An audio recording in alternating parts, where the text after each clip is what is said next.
We've got another mock draft for you here as Ryan's going to be doing his third mock draft so far of the 2025 offseason. Just a couple weeks left in the season, and it's fun just to kind of keep doing these exercises. Still waiting for the final draft order to be placed here, but it's fun just to see how crazy this draft can be. My name's Tyler here with my brother Ryan, and we're going to do Ryan's third mock draft here, as I said. But before we get into that, if you like the work that we do and are looking forward to a lot of off-season content, hit that subscribe button and tackle that bell to get notified when new videos come out. And also leave a like and a comment. Let us know what you want your team to do with their first round pick in the 2025 draft. And Ryan, with that being said, this is your third mock draft here. It's neat to see kind of the evolution so far from your first one to this third one here as well. So I'll hand it over to you here and let's get started. Who's going to be the first one taken off the board? Yeah, so let's go ahead. Let's jump in. So for me, this is not the top player on my board, but you have to think here that quarterbacks are going to kind of reign supreme. You have two quarterbacks at the top of this class, Shedeur Sanders and Cam Ward, that are going to go that are worthy of first round picks, and so therefore they kind of get bumped up to the top of the board just because of the fact that they are worthy of those picks. So those positions reign supreme. I am going to go. He's not the top quarterback on my board, but I'm going to go with Shedeur here for Las Vegas. There is just that Tom Brady connection where they've worked out together in the offseason. They've formed a personal relationship, and Tom Brady is now an owner of the Raiders, and the Raiders have said that Tom Brady will be heavily involved in the selection of their next quarterback. So I think Shedeur Sanders goes here first overall. And then Cam Ward going here second overall to the Giants. I've said it before on this channel. The player comp is not Josh Allen for me for Cam Ward.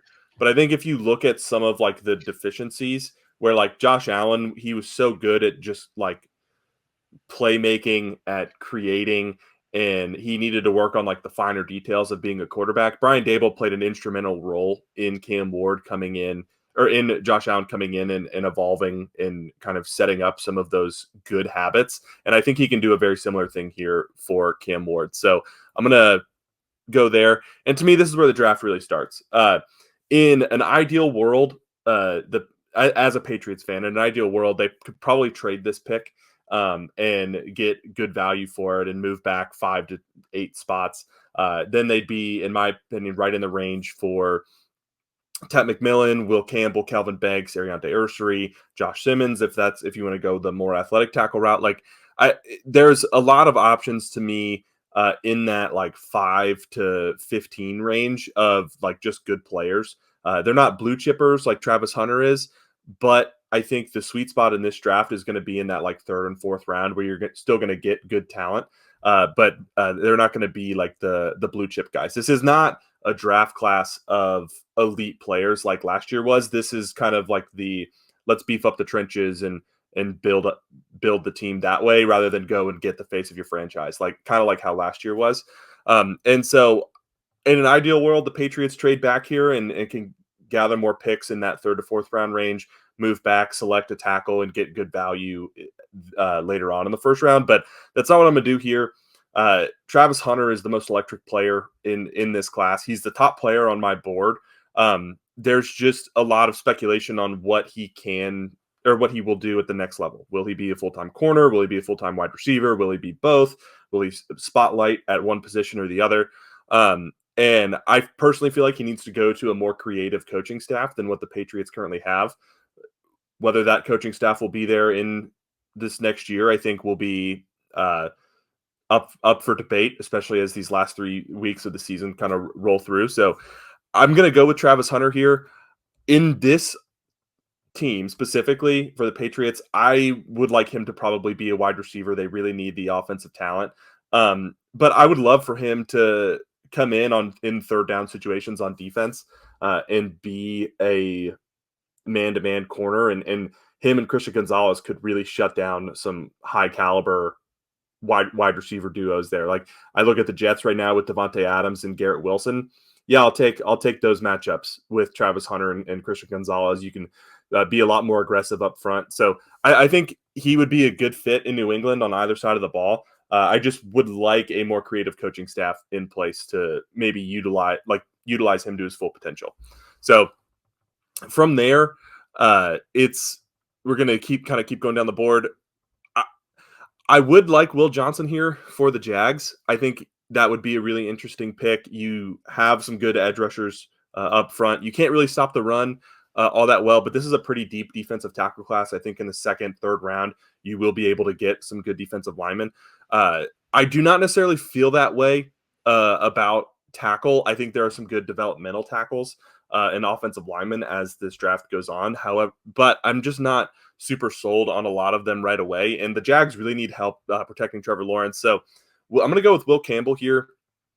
His arm length is going to be in question, but I think when you kind of break it down and just look at his overall talent, he's an elite prospect. One thing that I heard this story, and I'm sure LSU fans are familiar with this, but the number 7 is a really important number at LSU. It is given to the best playmaker on the team, and it's voted on by the coaching staff and awarded to a player kind of as like a sign of leadership, a sign of being an elite playmaker.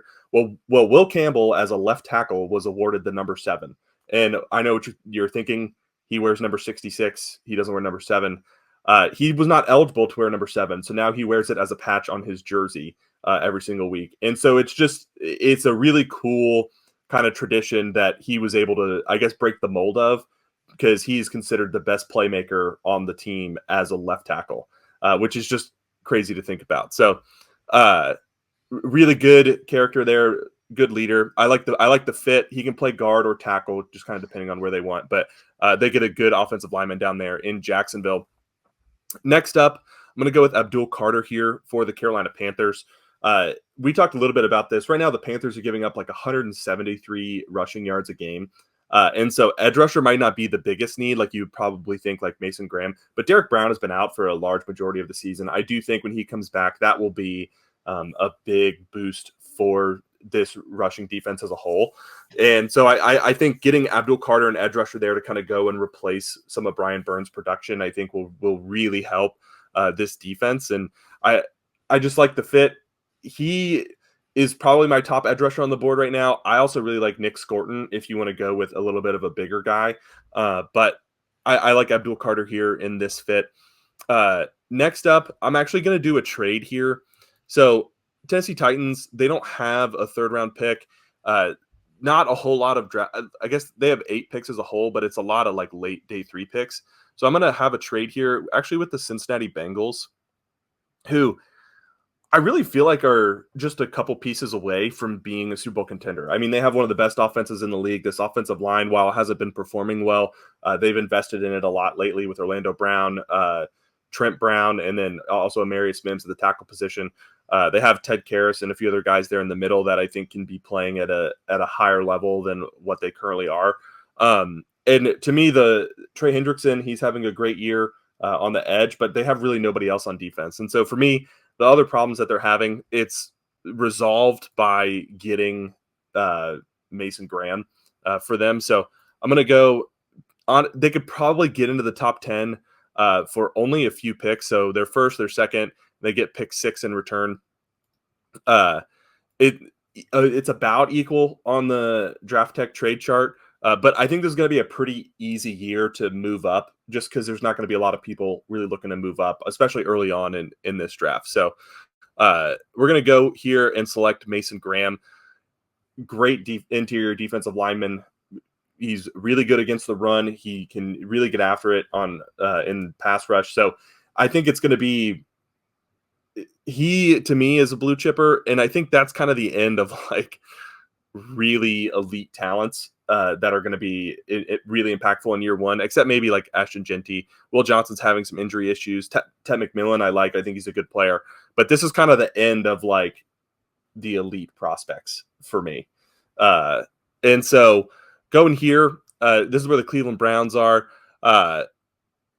This one kind of hurts to make because I'm a really big fan of Nick Chubb, but I just think it's the time's up for him in Cleveland. And so I think Ashton Genty's the pick here. a ton of forced missed tackles. I'm not sure of the stat off the top of my head, but I know like Bijan Robinson had 108 forced missed tackles his final year at Texas, and Ashton Jeanty has more than that. He is that running back that is in that Saquon Barkley, Bijan Robinson, Ezekiel Elliott. Like he's worthy of a top 10 pick, especially in a class that is this like the stud at running back. There's a yeah, lot of yeah. Well, especially in this class that's like really stricken of all types of just overall elite talent. So I'm pretty comfortable taking him in the top 10 in this class. It does remind me a little bit of like the Bijan in 2022. Yeah. So next up, New York Jets. I'm going to go a different route here. A lot of people I feel like would go quarterback or maybe get another wide receiver to complement this group. But I'm going to go with Kelvin Banks. And the reason why, they just invested in Olu Fashanu. I feel like Kelvin Banks is a guard at the next level. Just the more and more I watch him, he just has a shorter corner. He struggles to get out in his pass sets. But you watch him, he has good length, really good power in his hands. And when he gets his hands on guys and he's able to push forward in the running game, I feel like he's just a monster and he's really hard to handle. But again, he has that shorter corner. He's a good athlete, but I feel like he's just not quite quick enough to survive at the NFL out on the edge. So I think he's going to kick into guard here. So you have Olu Fashanu, you have Kelvin Banks. I believe it's Joe Tippmann is their center. And so like I feel like he was just be another offensive lineman to kind of put in front of whoever they can get back there at quarterback. But I think that's just probably a solid high floor pick for them there with Kelvin Banks. So next up, the Chicago Bears. I'm going to go a different route here. This is a guy, the more and more I watch him, the more and more I like. But I'm going to go with Kenneth Grant, the defensive tackle from Michigan. The Bears have invested in a lot of positions. And with Kelvin Banks and Will Campbell off the board, I'm not super fond of any of these other offensive linemen at this point in the draft. And so I think going and getting like a just huge, beefy nose tackle to put in the middle that has some pass rush upside is going to be beneficial for them. Whoever comes in to be this next head coach, I think would really appreciate having him in the middle. You have Montez Sweat out on the edge, so you still have a really good pass rush. The back end of this defense is really good. You have Tremaine Edmonds and oh crap, who's the linebacker they signed from Philly a couple years ago? Bernard? No, I can't remember his name off the top of my head, but he to me, those two guys behind this defensive line would be phenomenal. And so I think, is he the highest guy on my board at this point? No, but he's pretty close and he fits the need the best. And so I'm going to go with Kenneth Grant here just to kind of fill in the middle of that defense. And then next up here with the New Orleans Saints, this is where I'm going to go with Nic Scourton. Him and Abdul Carter to me are up there as the two best edge rushers in this class, and it's not particularly close in my eyes.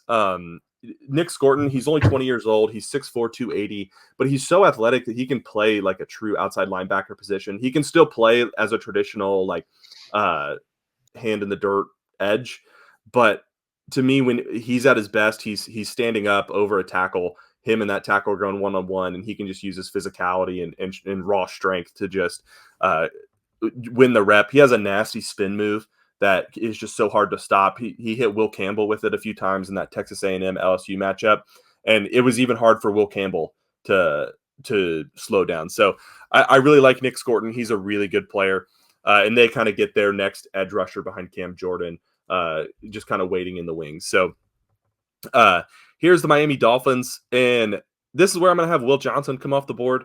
He is a phenomenal corner, 6'2", 200. He struggled this year with a foot injury, and from what I have been able to kind of read from it was bad enough to hold him out of enough games, and then he's just being very cautious, I think, for the NFL.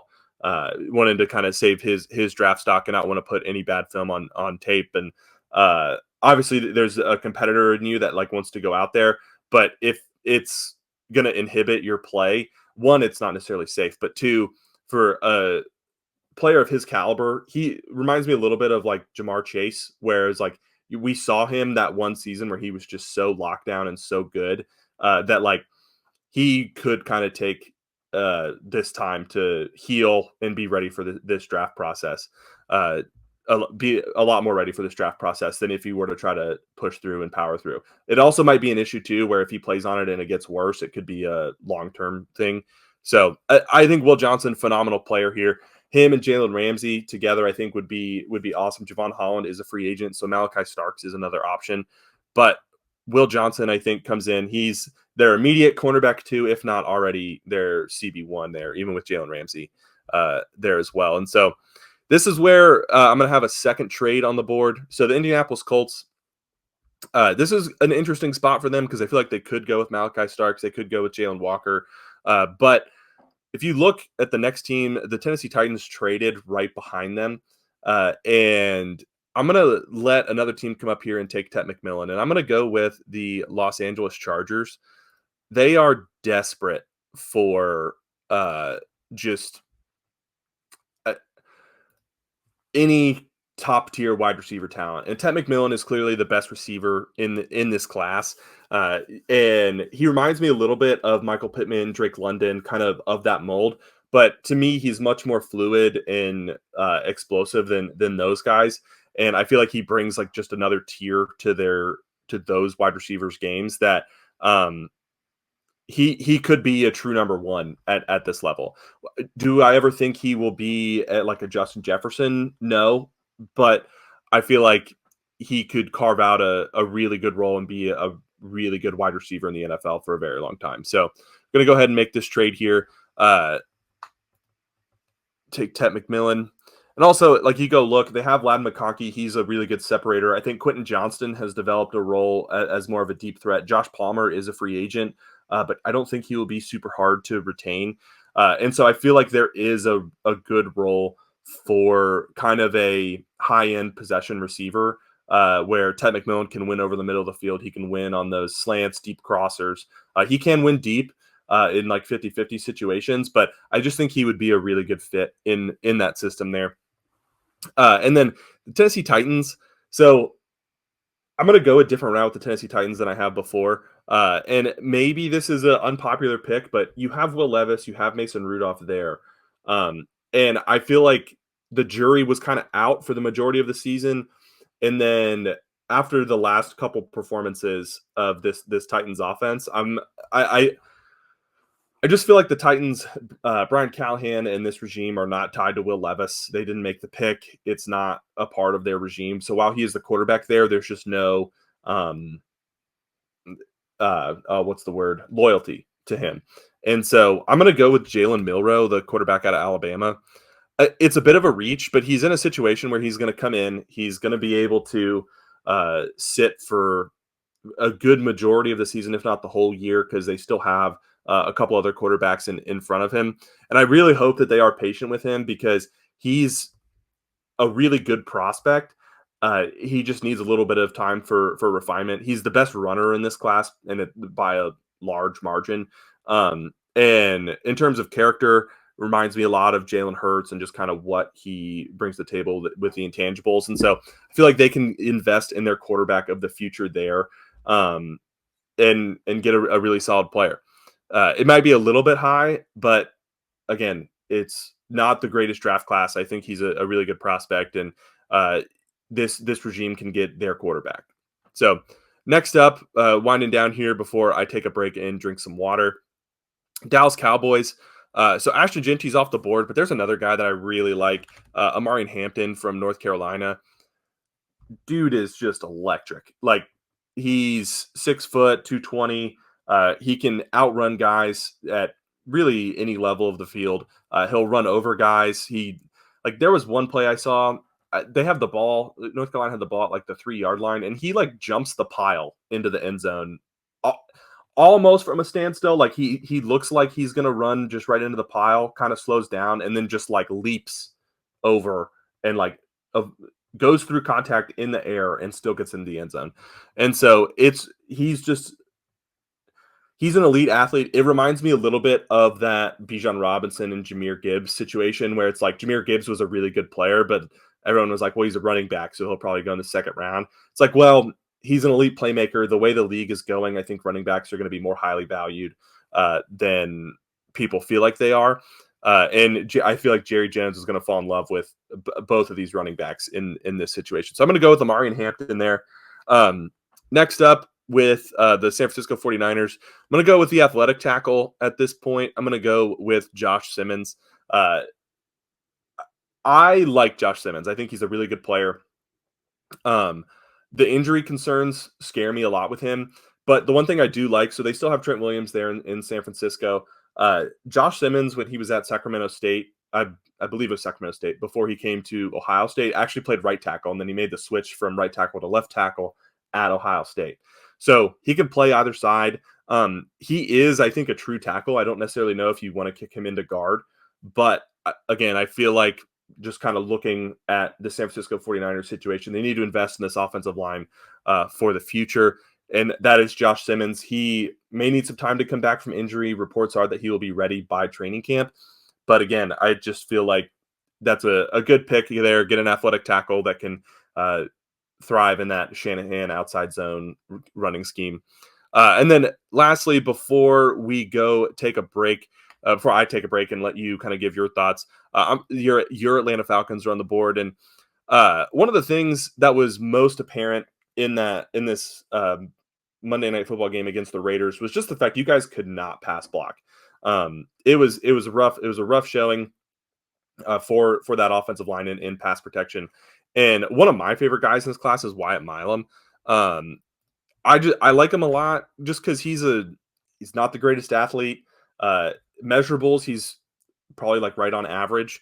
But I think when you look at what he brings to the table, he's played right tackle as a true freshman. He's played in the interior of this offensive line, and now he's been a really good left tackle these last 2 seasons. And so I like the fact that he's played all those positions. I think he can come in and he can fill a variety of different needs for you guys. But also, if you look, Caleb McGarry has struggled this year. Jake Matthews is 34. So whichever one of those guys, probably Jake Matthews, honestly, that gets moved on from next, I think he can come in, fill that role really well, and be just a really solid offensive lineman for the Falcons for a long time. So not the sexiest pick, but definitely one that I feel like is a need for the Falcons, especially now that Michael Penix is going to be the starting quarterback.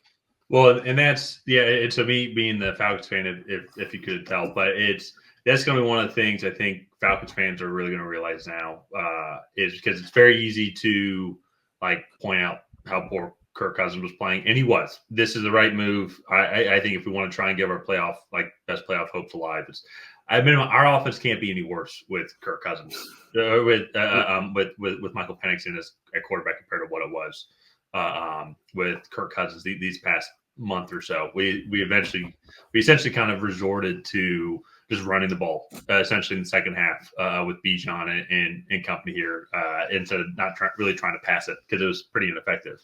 But one of the things that I think we're going to realize is how poor the offensive line has been playing. Chris Lindstrom's playing great, but as you said, though, Caleb McGarry's liability, Drew Dahlman and Ryan Nazel, both centers, they've been liabilities as well this offseason, or this season.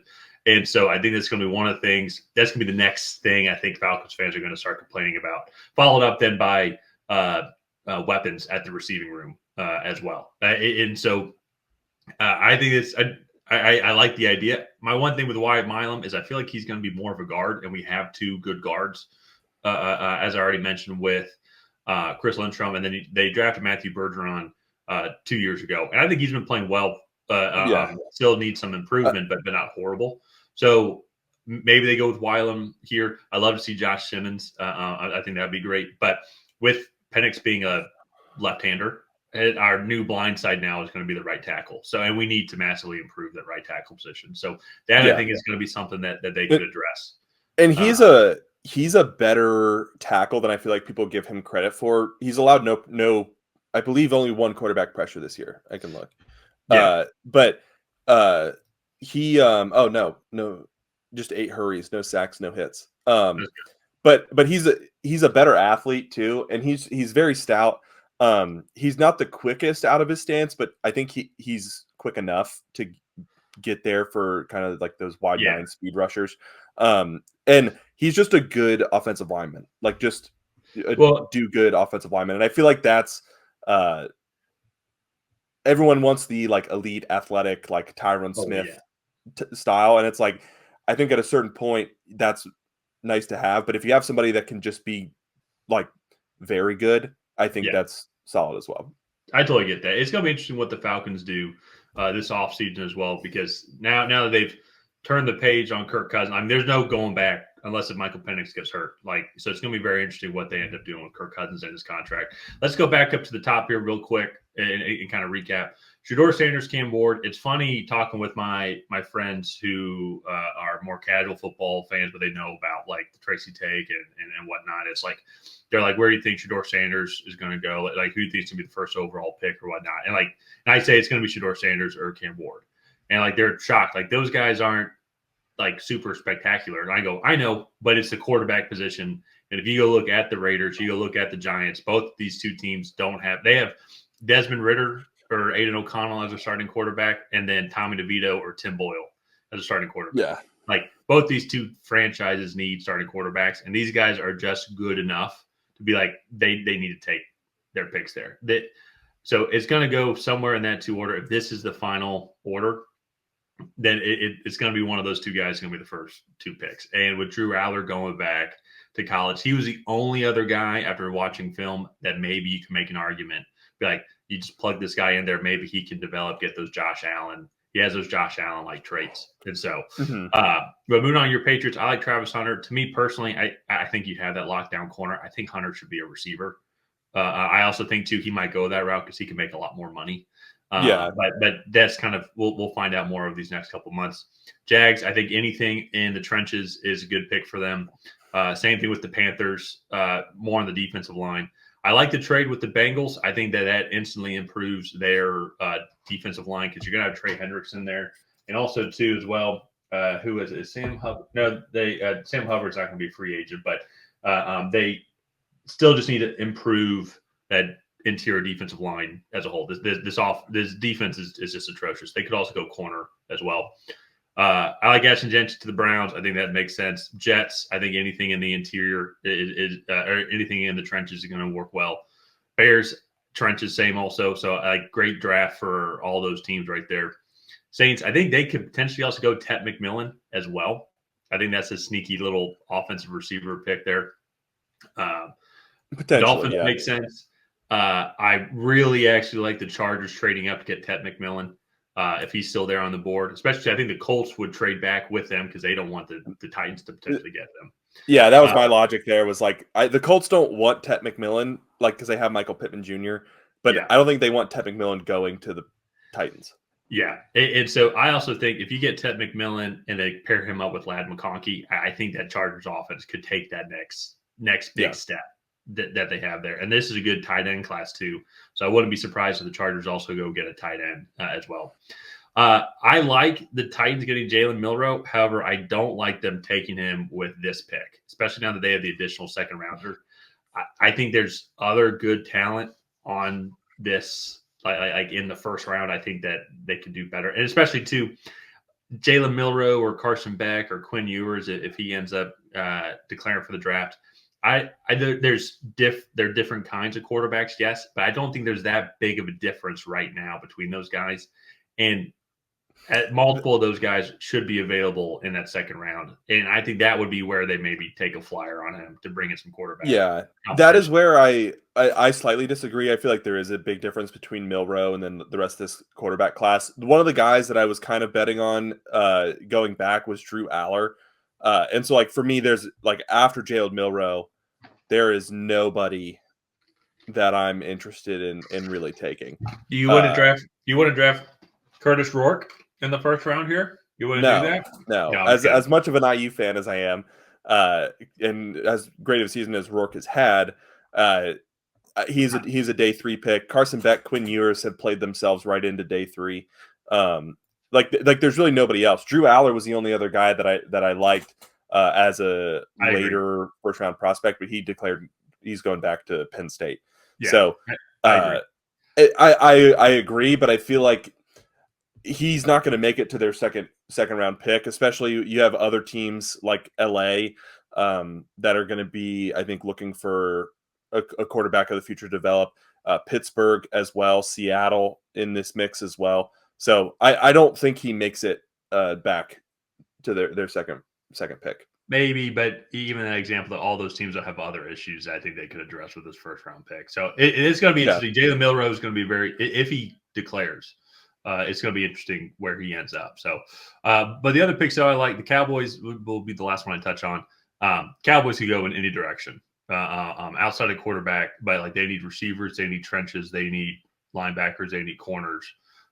So that running back is obviously a glaring hole. But with how deep of a class it is, I wouldn't be surprised if they wait and maybe they take Travion Henderson, or maybe they take Dylan Sampson, or maybe they take Caleb Johnson in the second round, like other good guys that are there in this class. So, but yeah, let's get back to it. What are the Cardinals going to do here?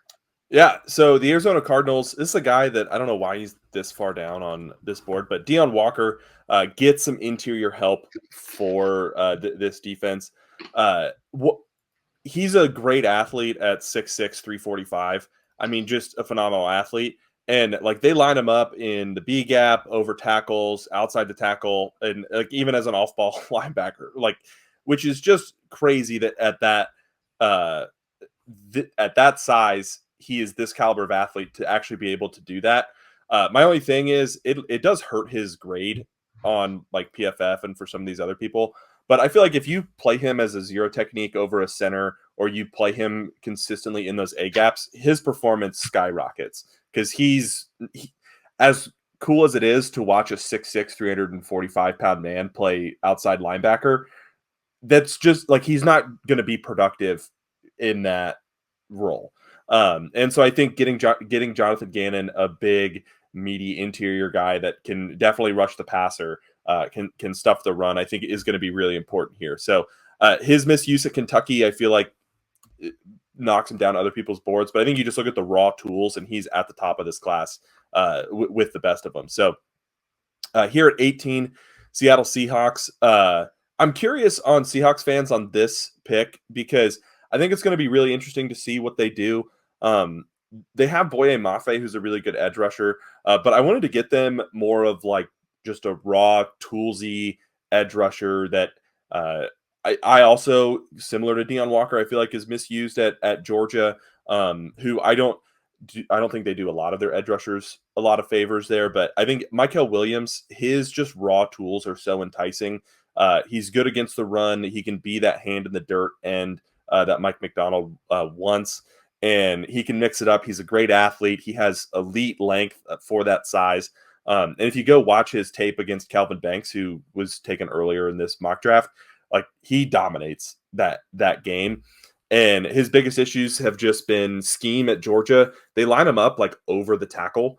So he doesn't get a lot of favorable pass rush matchups, just kind of weird angles at the quarterback. And then he also had some injury issues kind of early on in his career. But you get him, Byron Murphy, Boye Mafe, Leonard Williams in there. I feel like he could be a very dominant edge rusher at the NFL level if used properly, and I feel like Mike McDonald will do that.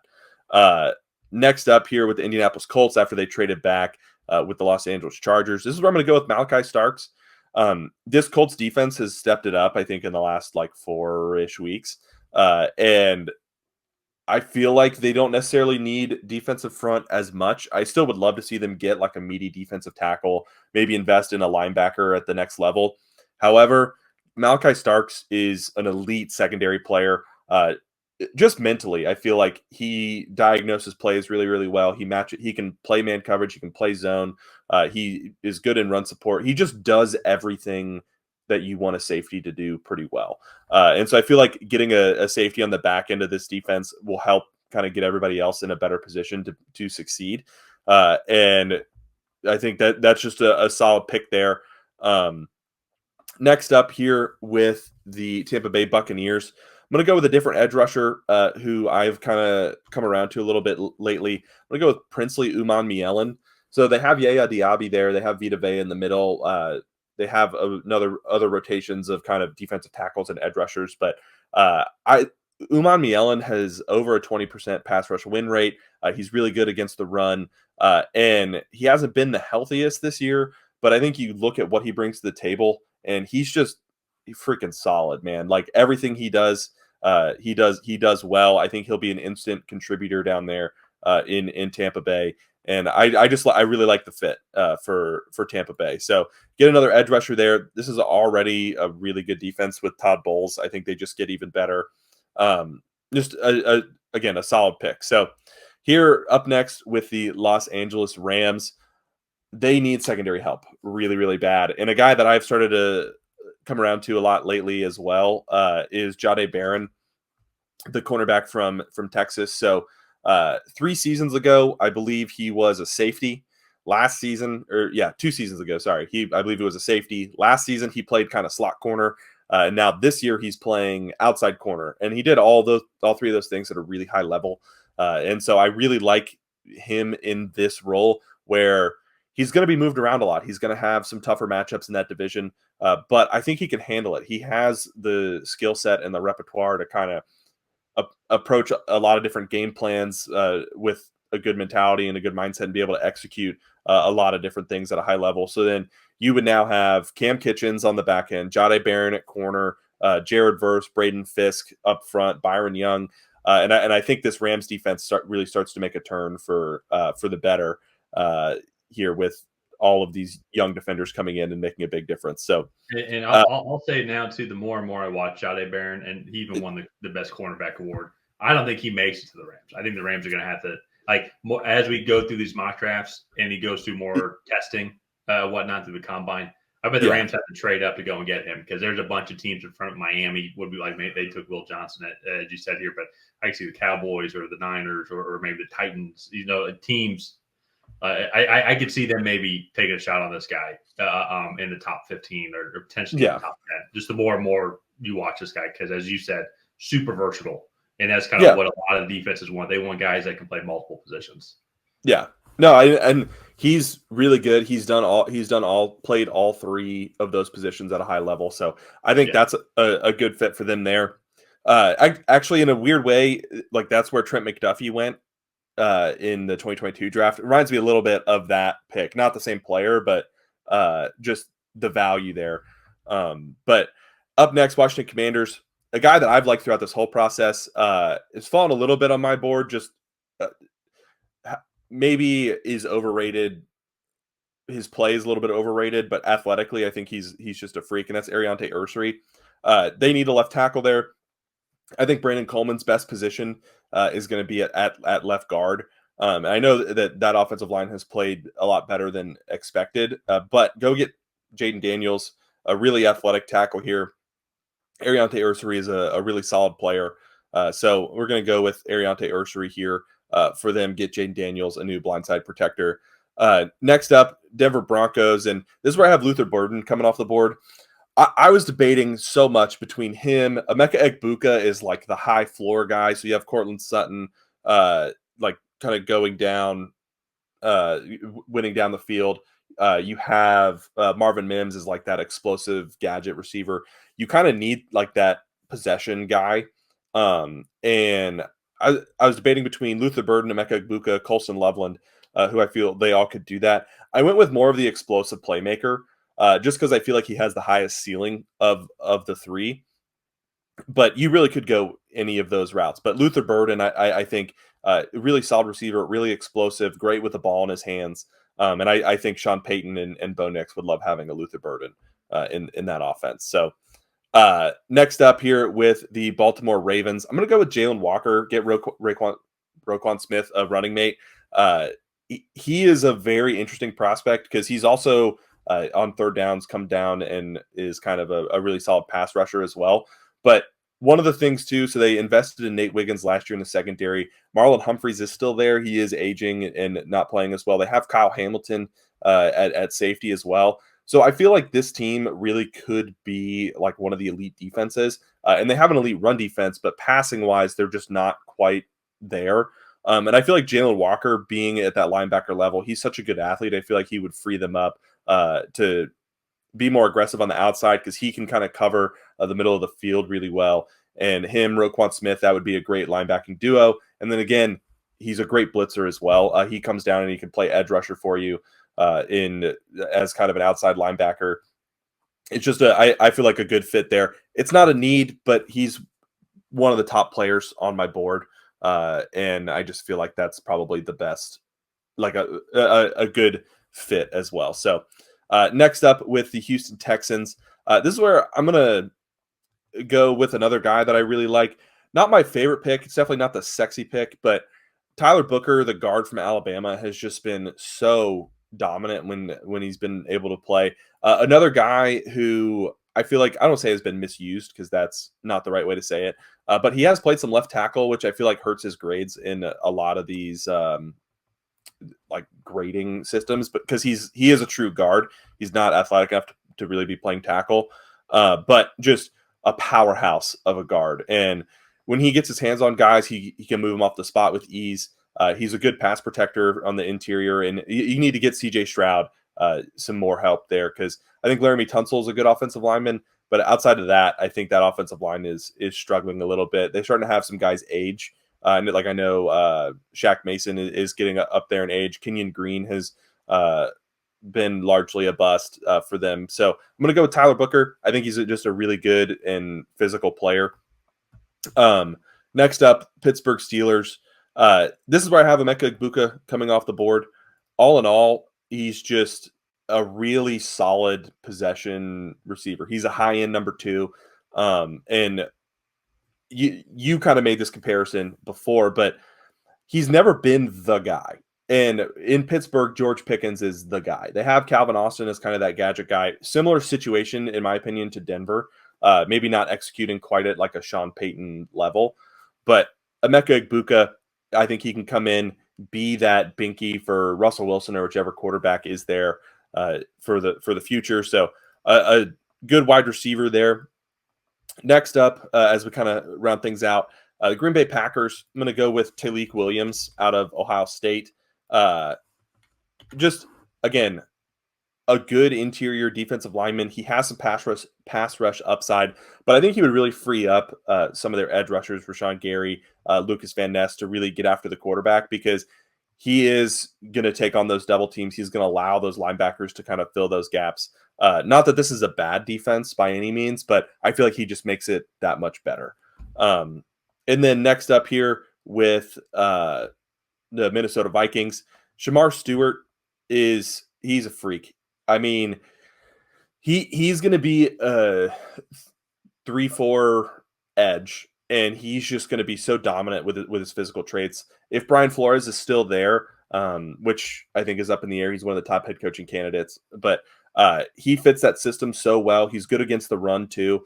And so I feel like if they can go and get a Shamar Stewart, they already have Jonathan Grenard. They drafted Dallas Turner last year. They have their 2 outside linebackers. They can now really start to create some interior pressure here with Shamar Stewart as well. And this defense, I feel like, could just explode. So this is a traits pick because he's not the most productive guy. But I think if you look at him, like he looks just so menacing on the field. In the right NFL system, which I feel like the Vikings have, he could be very dominant pretty early on in his career. Final 4 picks here, starting off with the Buffalo Bills. Bills don't need a lot, but the one thing I have noticed, this rushing defense is struggling a little bit. Well, I guess the last few weeks, this defense is struggling as a whole, but they've played the Rams and the Lions. So I'm not going to hold that against them too much, but I'm going to go with a Tennessee defender here in Omar Norman-Lott. Just a good interior defensive lineman. Beef up the middle of that. You can get him next to Ed Oliver, Greg Rousseau. Von Miller is still there. We'll see if he's there next year as his career starts to fade away, but or come to a close. But again, Omar Norman-Lott, good interior guy. He's probably a better run stuffer than a pass rusher, but he has some pass rush upside. And I think with the Bills there, Matt Milano and those linebackers are going to want to shoot gaps. I think that's just a good fit there. Again, as you kind of notice, like a lot of these last few picks, not the sexiest of picks, but to me, that's just what this draft is going to be. It's just going to be a lot of guys trying to beef up in the middle because you're not getting elite skill position players. There's not a Ricky Pearsall, Keon Coleman, Xavier Legette at this point in this draft where I would really feel comfortable taking those guys over some of these guys in the trenches. So next up, Philadelphia Eagles. I'm going to go with James Pierce Jr., the explosive edge rusher from Tennessee.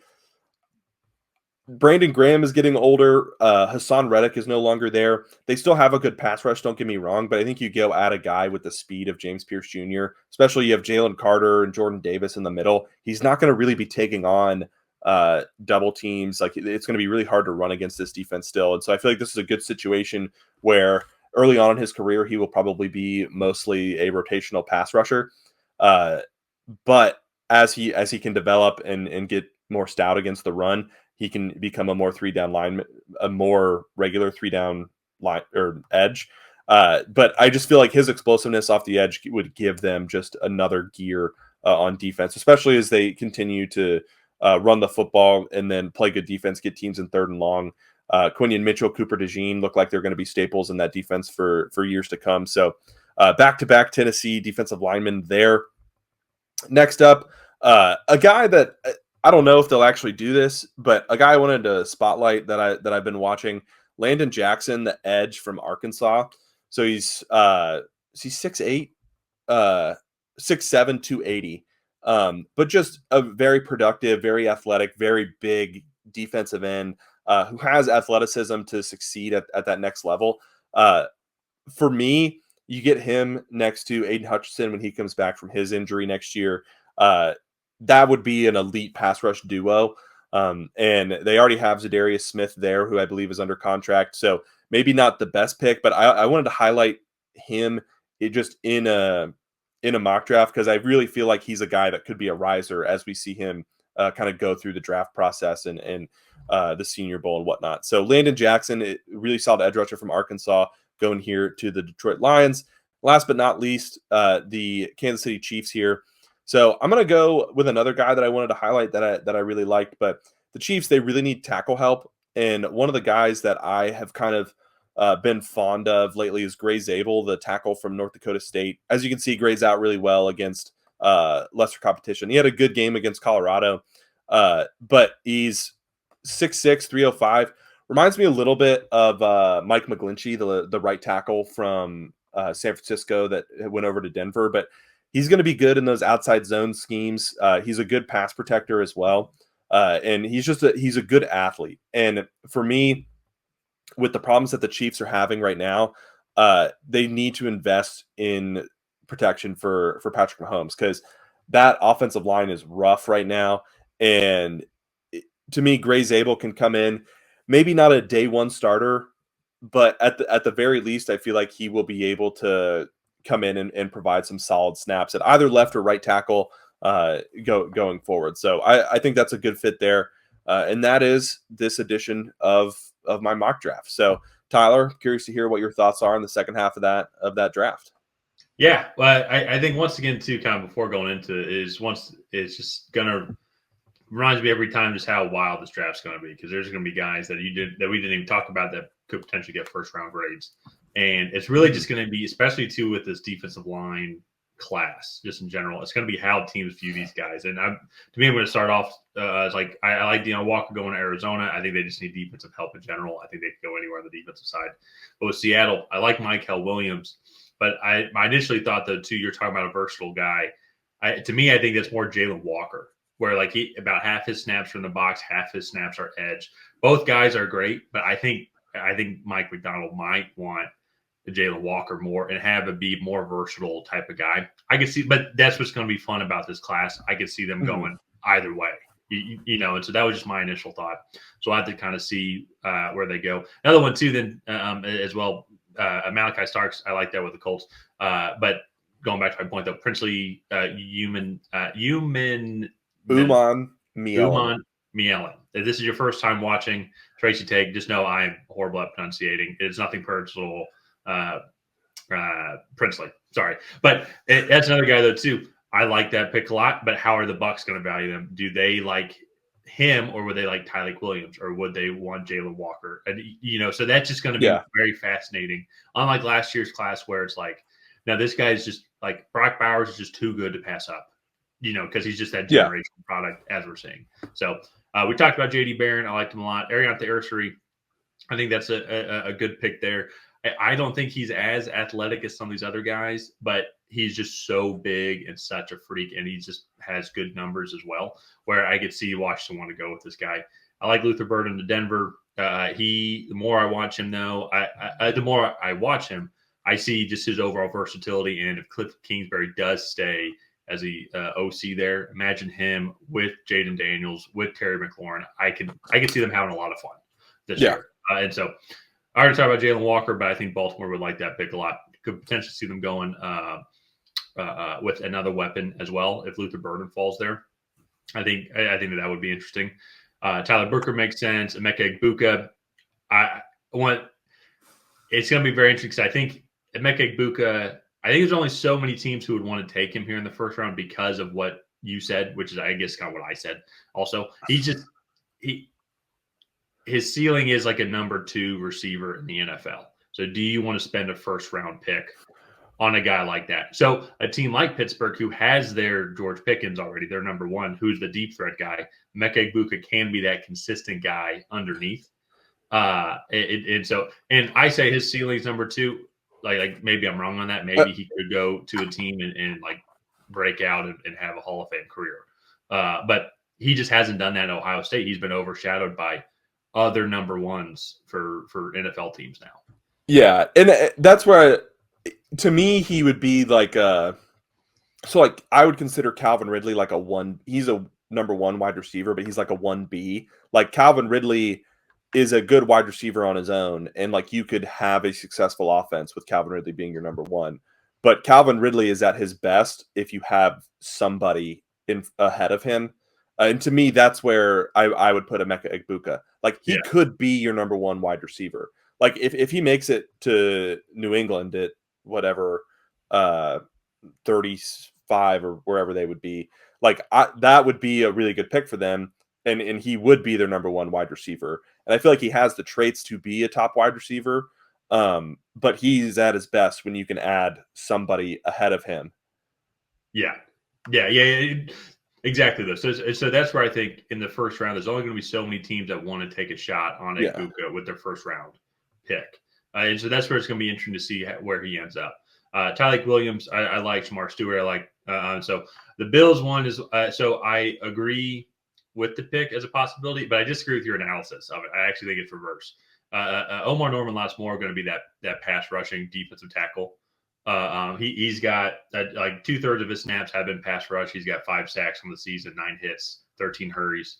And I think pairing him up with this Buffalo Bills team, they're 25th when it comes to passing yards allowed so far in the season, only 32 sacks, 20th overall in the league.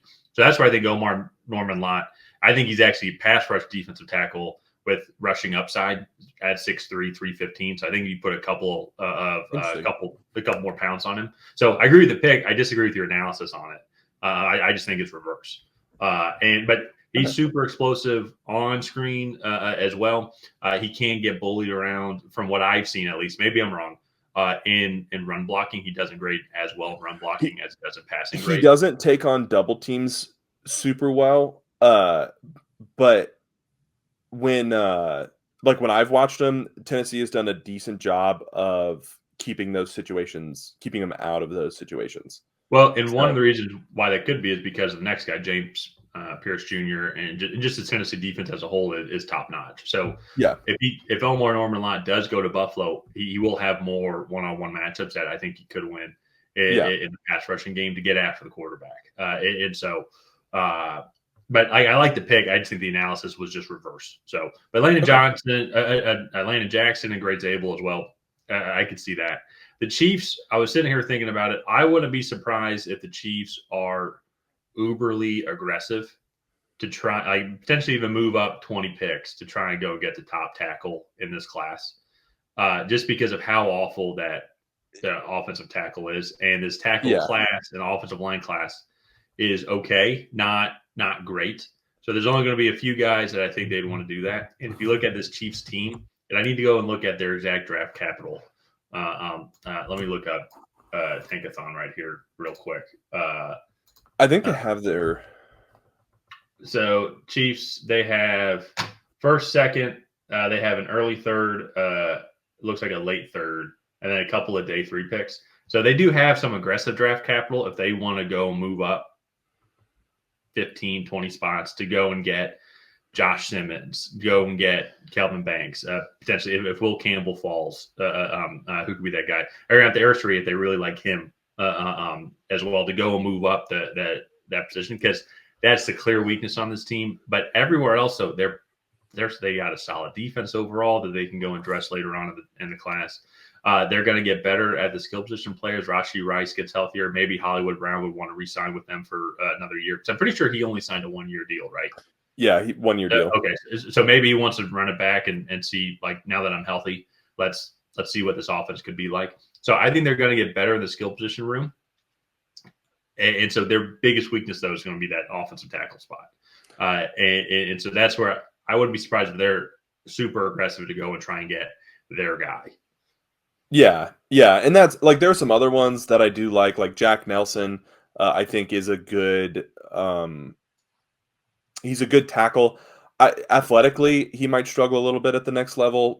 Anthony Belton is another kind of like freak, 6'6", 335, like moves well. Some character issues there. He got ejected from a game this past year for like spitting on a player. So like there are other tackles in this class that could be risers if they have a good draft process. But all in all, like, there's just not a lot. So I agree that they could be very aggressive moving up, especially if a guy like Ariante Ursery falls that far. I feel like that could be a potential move up point for them. Yeah. But all in all, I was pretty happy with how this mock draft turned out.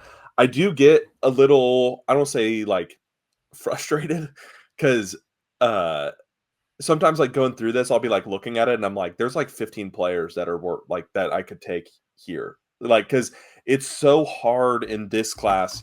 Like last year, I felt like a lot of the mock drafts kind of did themselves, and like we were pretty accurate on who went where and when.